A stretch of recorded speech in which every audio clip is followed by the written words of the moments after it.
My Gavan and Melanine, and well met indeed. I'm Arakir Kaladirthan, head of the modding team behind Divide and Conquer, and welcome back to the Anduin, as we sadly bring ourselves to the penultimate episode of the Anduin campaign. For this episode, and then the other one this week, will end this campaign. And a brief recap for you, we need 25 regions to... we need 30 regions to win, and we own 25. There are only 5 more regions to go.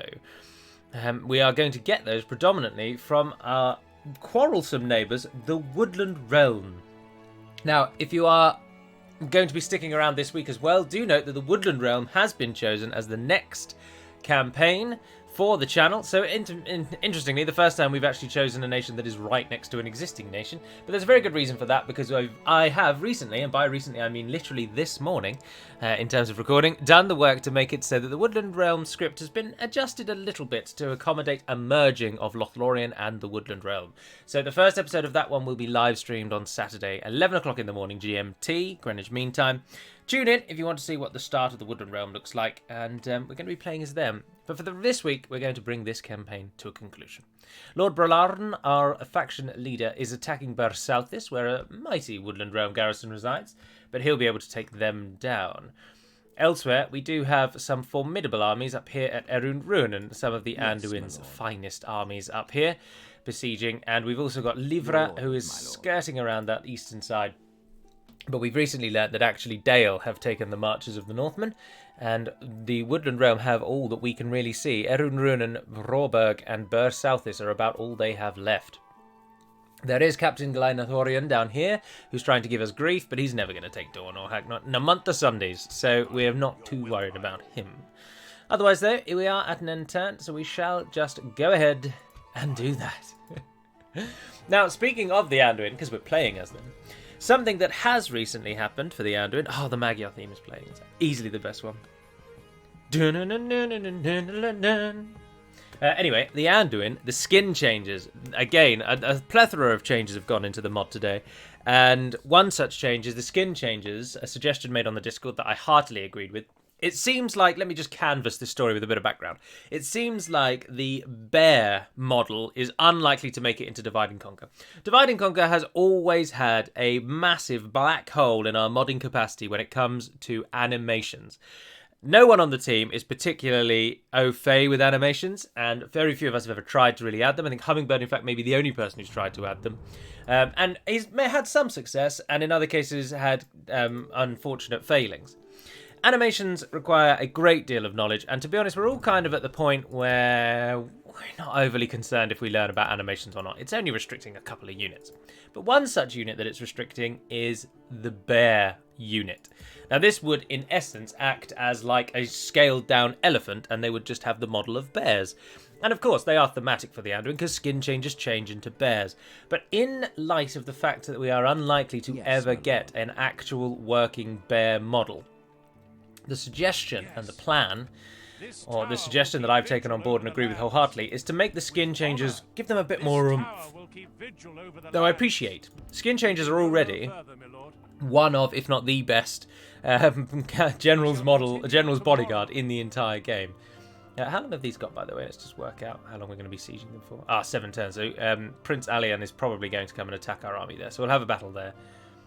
And we'll end a turn once more for Barzole, though. Oh, and there's Dorwinion. Dorwinion haven't declared war on us yet, but they are allied to the Woodland Realm. So they might, is very much the prospect. But you'll note that they lost Dantalad a moment ago to Mordor in the last episode. They held that for a very long time, but Mordor have now taken it. So if they can get that back, then they're in a better position, but at the moment they're not. But anyway, skirting back, appreciate that the skin changes are a very powerful unit, but they don't have the power and strength that an actual bear would have.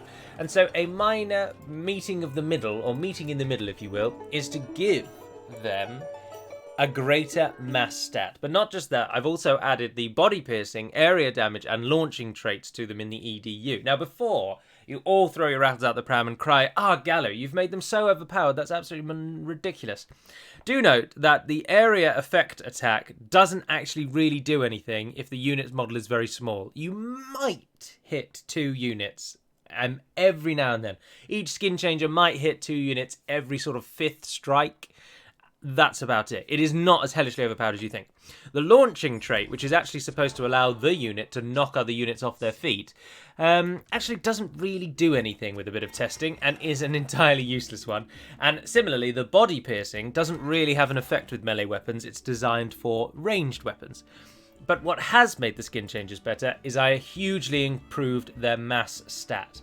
So they now have an insane mass stat, and using that they are able to knock a couple of units off their feet every now and then. So you will see people actually go flying, and the skin changers I think are possibly the only ground unit where that really actually works. And it looks so cool seeing your skin changers wade into a group of enemy units.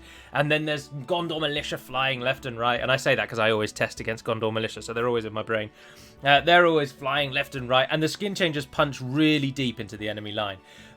Now, it's a bit of a double-edged sword, though, because with them punching so deep, they can get attacked by more units. 1, 2, 3, 4, 5, 6. So there is a bit of a risk that you might lose a few more of them than you otherwise would like.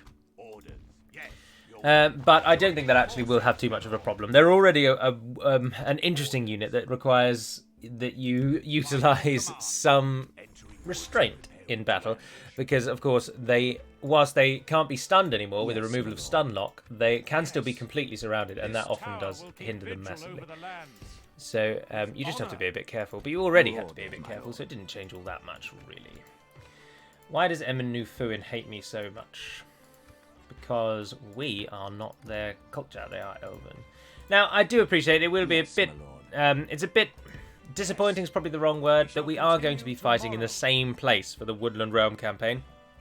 But we have an entirely different roster, we're showing off different features, and we have the Elven Alliance script to show off as well. But of course Dol Guldur will again feature fairly prominently. And for that I can only prostrate myself before thee and beg of your forgiveness. Lothlorien and the Woodland Realm were really closely tied for the win, and if you're watching this you've almost certainly seen the other video where I explained it. But I wanted to get a feel of who everyone wanted to watch, and it came absolutely down to Lothlorien and the Woodland Realm. And in this circumstance, I would rather play as the Woodland Realm, because the last time we played as them, I lost the campaign, and I want to actually try and win it. And I'm just naturally drawn more to the Woodland Realm than I am to Lothlorien. So that's why I've gone for them. Even though when I actually last checked the vote, when it stopped actually tallying up, the Lothlorien had won by about 3 votes. But knowing that I'm choosing one of the two that's the one that people want to see is enough for me, in essence. I'm not going to talk about the changes I made to the Woodland Realm script in this episode, or indeed in the next episode, because that is obviously the whole point of playing as either Lothlorien or the Woodland Realm, is to talk through the changes that we've made to that script. Which again was a suggestion. So if you do sometimes think that we don't read or action your suggestions in the suggestion hall, then I assure you, think again, because we absolutely do. That Dale army is looking... Oh, blimey, O'Reilly. Lake Town Pikemen for days, Dale Swordmasters, Barding Marksmen, Ravanian Gadrouts, Northman Archers, Sellswords, Iwothiadar Horse Guards. Someone was moaning about the Iwothiadar Horse Guards the other day because we added a bow to them, and they said that it completely destroyed their personality as a unit, and it made them useless. Which I did think was funny. But I don't think they have the Horse Archer formation, which is the thing that makes Horse Archers fairly useless at charging into things. But I don't think they have that, so I think they're alright, to be honest. Now, I'm quite tempted to attack Barzole, because otherwise these next 2 episodes are just going to be me ending turn until we get our 5 regions. So I think we should attack. We don't need to attack in Erun Runen, because we outnumber that army so massively. We could attack him, Prince Alian the Handsome, send him on his way. Yeah, he's the faction heir, isn't he? They've got a lot of siege, the Widow. Was that a Dorwinian unit you have there? Where'd you get a Vari Spearman from? They must be a mercenary unit. Oh, of course, with the changes to the mercenaries work. I am going to attack Barzole, it's just that we've got a battle. You may recall that in I think it was the hotfix to version 4.5, the mercenary system was fixed. It was either in that hotfix or it was in work we've done since on version 5 as a whole. But the mercenary system was previously broken due to a minor little bug that we didn't know about, and someone very kindly brought it to our attention, and it now works as it's supposed to. And so now you actually get mercenaries, which is very cool. Ah, Sons of the Fallen, the dwarves' finest. We stand together. And dwarven honour, we fight and die as brothers in arms. You're going forward as well, and you're going forward as well. Who have we got on the ladders then? Right, we don't want you on a tower, because you're not aggressive. Sellswords you'll be. Let's get you as close as we can. And we've got... warriors assembled. Take a aggressive unit there as well. Alright, archers, stand together. Archers, come and stand over here. And that'll do for you. And then everyone else. A more aggressive team, you're going down the middle. And then you're an aggressive one, you can go on the wall if we need you to. In fact, you guys can go on the walls if we need you to. And then the defensive units can come down the middle. Who do we have here? Pikes, definitely going down the middle. Stand them all on top of each other, the worst possible way to handle this kind of thing. And then the general's the only thing left, isn't it? Got them as well.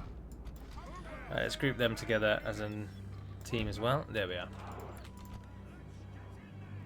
Let's get in there! Heavy infantry! Awaiting your command. Awaiting orders? If you are interested in what the Woodland Realm campaign is going to be a little bit like, then I would readily encourage you to watch through the playlist of my having played the Sisters of Twilight in Warhammer 2 to get a feel for what the Wood Elves can be like in a fantasy setting. I must confess that I think the Wood Elves of Warhammer 2 have a lot more personality to them than the Wood Elves of Lord of the Rings. Strike me down, call me a heretic if you will. But of course, much of Tolkien's time and effort and energy was always spent on basically, I was going to be very crude there, on reminding us all of how cool the Noldor are and how much better than everyone else the High Elves are. And in simple terms, he spends a lot of time talking about the elves of the First Age and the Sylvan elves and then their Sindar masters, who come after the fall of Beleriand, are basically never mentioned. Even in The Hobbit, where the elves actually play a fairly central role, they are still so insignificant at that point that Tolkien doesn't even give a name to the king of the Wood Elves in The Hobbit. So that gives you some idea of how little stuff there is to know about Wood Elves. Wood Elves is also a bit of a misnomer. I don't think anywhere in Tolkien's Legendarium does he actually call them Wood Elves. Sylvan is their like their name for themselves, the category of elf, if you will. Of course, they are all part of the Lindar, the third of the Teleri. Sorry, they're all part of the Teleri. So there aren't any Noldor Wood Elves or Vanyar Wood Elves. They're all of the third clan. But then, as you know, the third clan of elves is then broken down into lots of different categories. There's the Sindar, there's the Sylvan, and etc., etc. The Avari are generally mostly part of the Teleri, although I do think a number of the Noldor and Vanyar... No, some of the Noldor make up the Avari, but all of the Vanyar went to Aman. Some of the Noldor remained, but the biggest chunk of elves that stayed behind were all of the third house. They were all Teleri. But anyway, the Sylvan get very little attention throughout, and indeed, once we actually do get to learn more about Lothlorien and the Woodland Realm, we learn about their Sindar overlords again. It's all about Galadriel, Thranduil, Legolas. Even Orifer is mentioned more than any real Sylvan elf. So they're really, really done and dirty, I'm afraid. There's not much information on Sylvan elves, and indeed, prior to the coming of the Sindar, which takes place at the end of the First Age, as I say, with the fall of Beleriand, we don't know anything about the Sylvan elves. Their customs and wiles are completely unknown to us.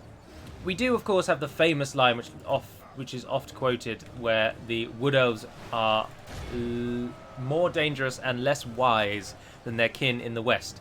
And that is an oft-touted... stat is the wrong word. But that is an often quoted line about the Wood Elves. So what I'm trying to get at is that the Wood Elf lore, for want of a better word, is fair game, really. Particularly for a mod like ours, where we're trying to flesh out the factions a bit better. The Wood Elves are fair game. Alright, we're up against the Elven defenders, who have streamed out of the centre of the town. There's Tawar Rainiol, we're going to be getting to know them. Woodland Horse Archers. What actually is up on the walls? Oh, the Sons of the Fallen up against Woodland Sentinels. They'll do all right.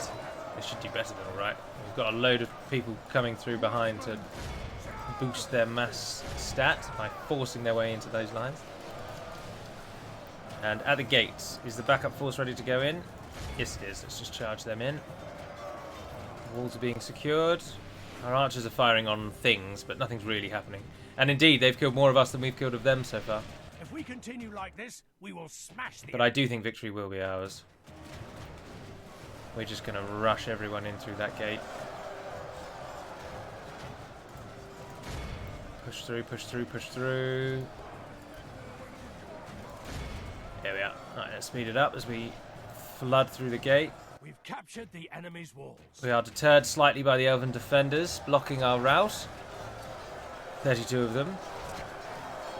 Oh, and Elven defenders are streaming down off the walls now as well. The elves are in disarray. It's pandemonium.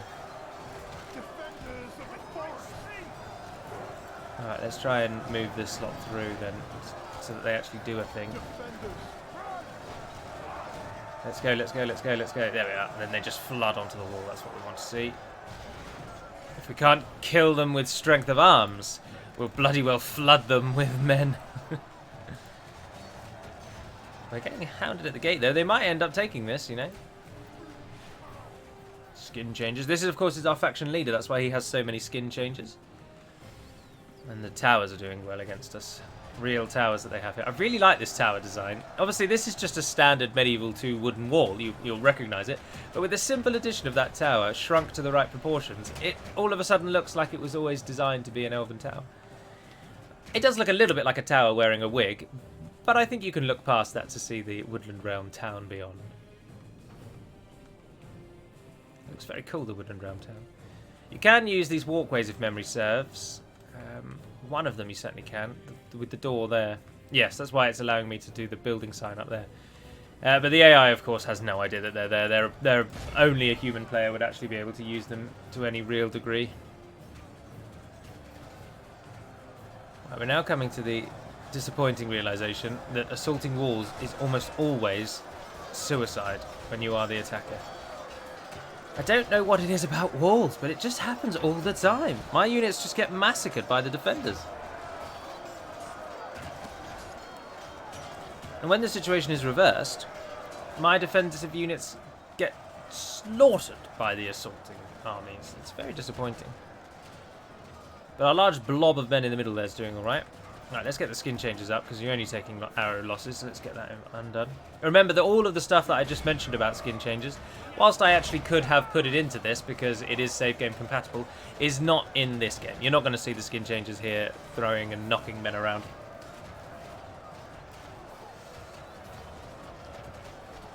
Something else that I did today was... Sorry, I'm biting my nails, and I really shouldn't, but it's just so annoying.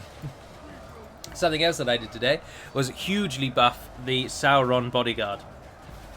Because by the time you get Sauron, to understand my ethos on modding, if a thing, a reward or a unit or an event or just something, which we shall name a thing, if a thing happens so late into a campaign that by the time you are rewarded with it, you will have almost certainly already won the campaign or are so strong as to not be able to lose the campaign, then I think that thing can be as overpowered as you want it to be. Because by that point, balance is non-essential. Balance goes out the window. You have already won. What does it matter if you'd already won?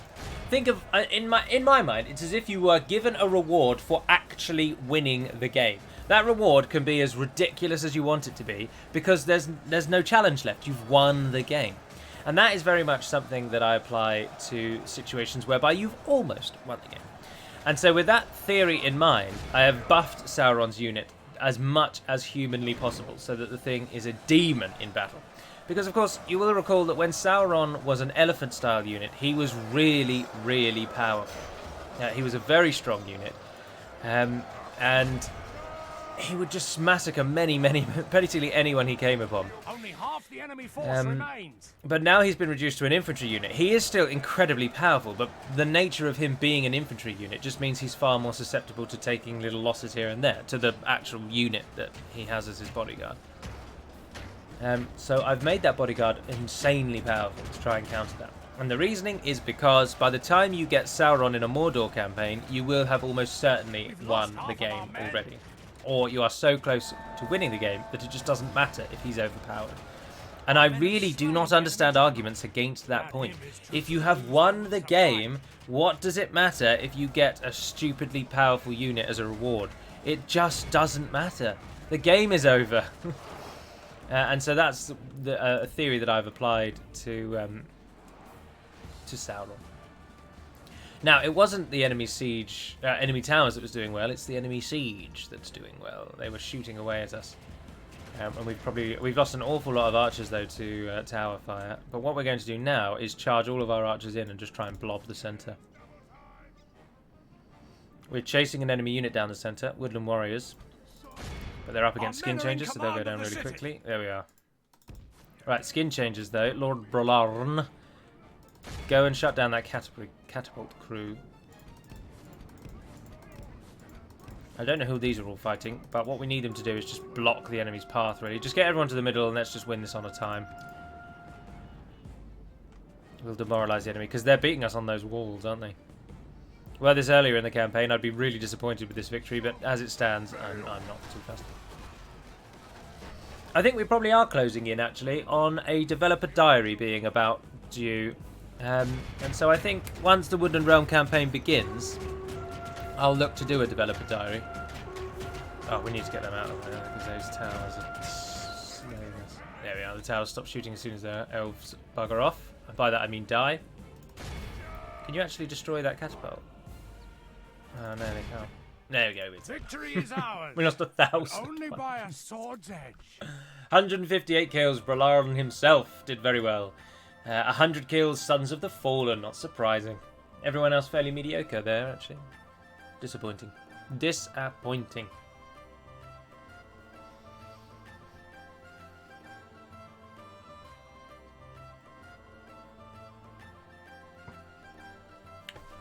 What other modding changes can I talk about that don't involve the Woodland Realm? Oh, the siege crews. Yes, plans have been put in motion to colorise the different siege crews. Something that I talked about actually only a couple of episodes ago, and then it has now been done. So Hummingbird has started with the elves first. So each siege crew now will have colours based on the elven nation that they are from. Obviously, there are 3 elven nations, 3 mainstream elven nations. The Avari, Dorwinians choosing the Avari isn't technically an elven nation. You do still remain a Northman nation, and your catapult crews will still have humans commanding them. And so I assume that Woodland Realm will be green, Lothlorien will be grey, and the High Elves will be blue or purple, something along those lines. And then Hummingbird has started with the Elves to see how it kind of worked, and now he's moving on to the humans as well. So the humans will now also all have bespoke colours, which I'm very chuffed at, because it's something that we definitely should try and add in if we can. Now I can take 2 more units. Take 2 full ones, certainly. And then there's a unit there that can merge, so let's just move them out. They can merge in, and then that's it. We don't really need the bandits. And is there anyone there that's so weak as to not matter? 23 Bjorning Shield Bearers. You go back to Dorlingvar, and you go into Barzole, and then you guys can just disband and go back to robbing our people, I suppose. That's probably what you were doing beforehand. We'll just besiege. We'll just siege out Erenrunen. Rawberg is the next target where we find King Fireon. And that's where we need to head. We don't need this many armies besieging up here. Yes, my lord. So let's send Odovacer out already. Yes. We'll start the plans to move him through the forest. Go no further, my lord. Now we're allied to the dwarves, so they're not going to break that alliance and they're not going to hit us. Oh look, they upgraded Rakiberg to a town. Nice. Always nice to see the custom strategy models at play. Otherwise, I think we can end the turn again there. So we've got Southis, we're about to get Runen, we're going to get Rawberg. So we need 2 more regions. But of course, there is one other episode of Anduin this week. It would be nice to actually get the winning screen in a campaign for once, because I don't often do that. I don't often play long enough to get the winning screen. Oh, and Dale want an alliance. Yes, definitely. Excellent. I don't want to be attacked by you, and I don't want to take my regions from you either. We're at war with Mordor, so let's see if we can't take Dantalad for ourselves. We bring word for Ooh, and Dorwinian. We Yeah, go cannot on. thank you enough for accepting. Can I ask them Another to break their proposition. alliance? We're happy to listen. No, don't think I can. No, I can't. Damn. Alright. Well, that seems Speaking of fruitful. alliances, a Farewell. major change that went in today, and I've tested and made sure it worked, is we have finally utilised the Pacify Dead Nations script that was taken from the Warhammer mod for Medieval 2. The beginning, is it called Beginning of the End Times? They have a mod. They have on the face of it, fairly simple script. Although it does have to run every single turn for the entire duration of the game, so which is a bit disappointing. But that's a small price to pay for what it does. And what it does is it pacifies the relations of any faction that has died. So no longer do you need to worry about, oh, I better break my alliance with them because they're going to die, and I want to ally the team that's attacking them. So you don't have to worry about that anymore. That has now been fixed. You can now ally anyone you want on the safe knowledge that when they die, or if they die, I suppose is probably a better word.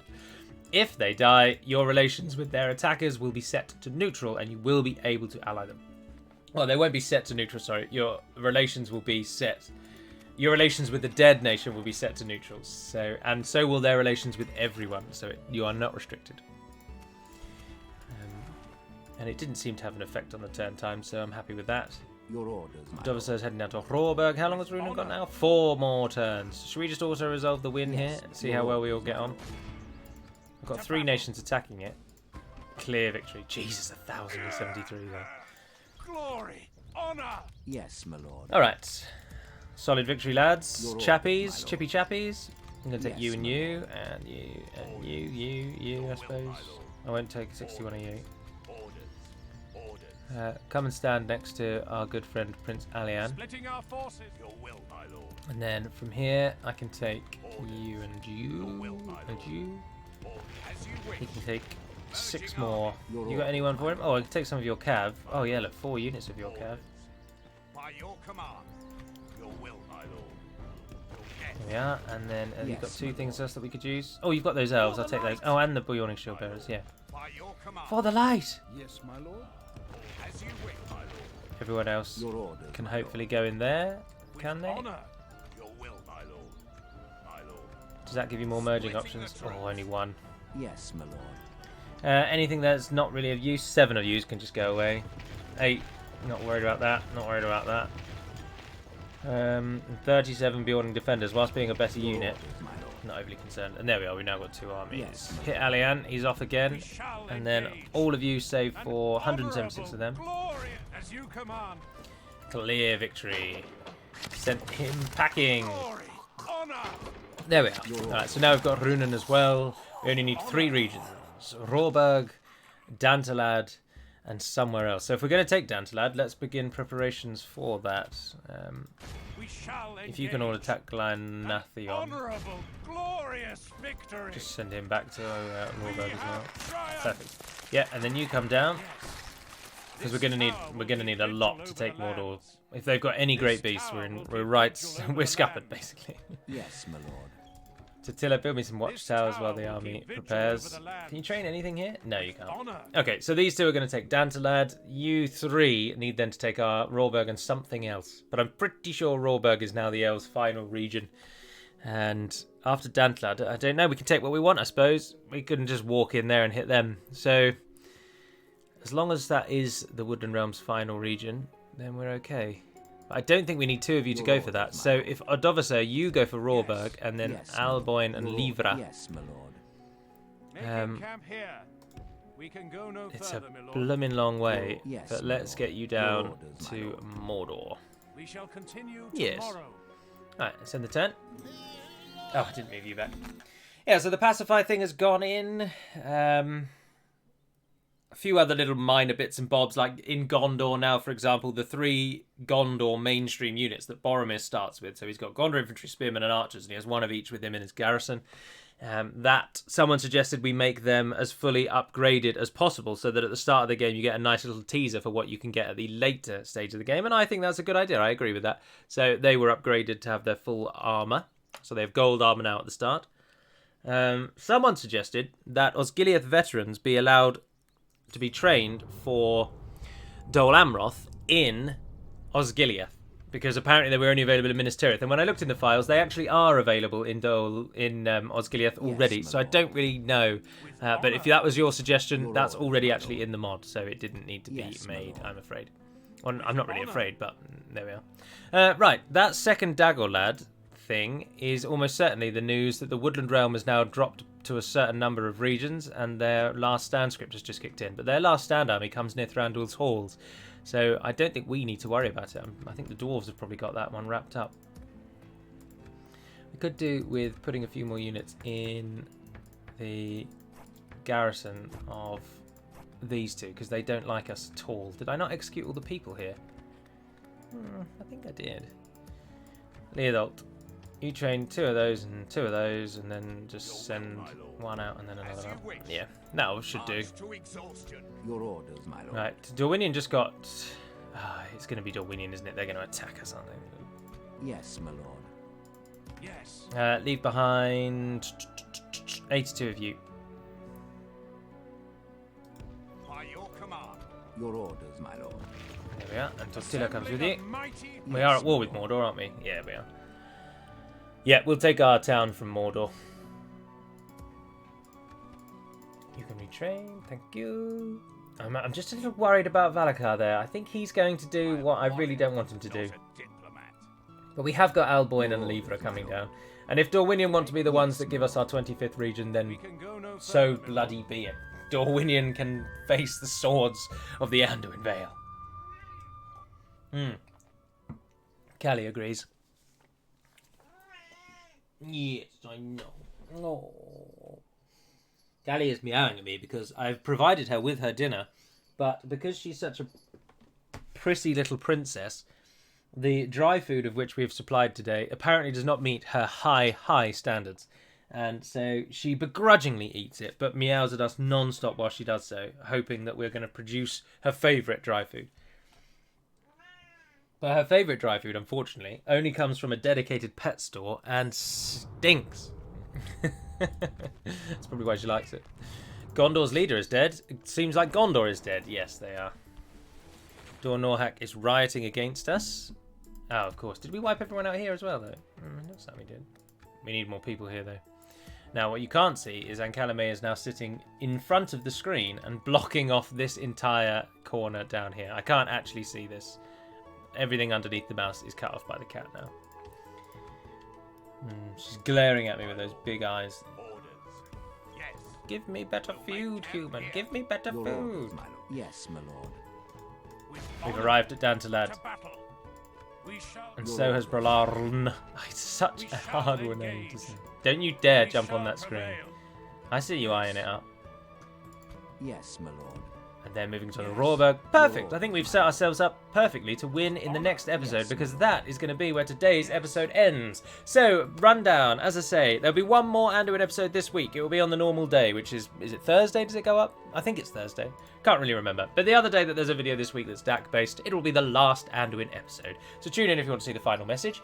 And then this weekend on Saturday will be the Woodland Realms starting episode, and that will be live streamed at 11 o'clock in the morning on Saturday. And then sometime next week, I think I probably will do a developer diary, because it's been some time now and we've actually had changes take place. So tune into all of that if you're interested. And until we speak again, dear friends, Navair Naden Pedamad Melonin, and farewell.